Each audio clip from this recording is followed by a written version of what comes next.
We'll guide you through how to check voicemail on an iPhone. If you find this useful, then consider subscribing and liking the video. Here we are on an iPhone, and so you're wanting to go and check your voicemail.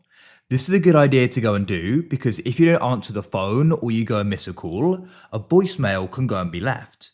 So somebody may go and give you a message that is the reason why they're calling or go and tell you to go and do something. So we're going to guide you through how you can go about hearing and checking what it is about.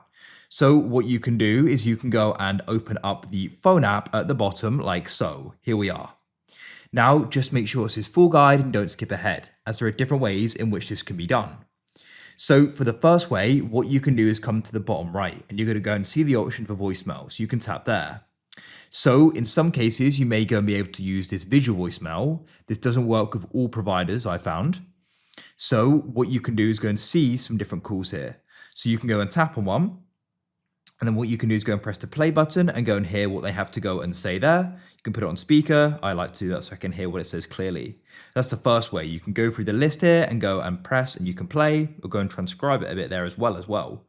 Now, if this way isn't working for you, alternatively, you go to the bottom and find the option for keypad. And what you then want to do is go and find the option for one and tap and hold it. Keep it held down and voicemail should then go and be called. As you can see, you can go and press hide keypad and you can go and put it on speak if you want and go back to the keypad. And then what you can do is go and hear any voicemails you've got. You can go and save them or you can go and delete them. So that's it. There are two ways. The second way will usually go and work because as I said, the visual voicemail doesn't always work, but holding one should get you through and you can then go and do what you need to do and listen to them. If you found this useful, then consider subscribing and liking the video. I look forward to help you get in the future with another how-to.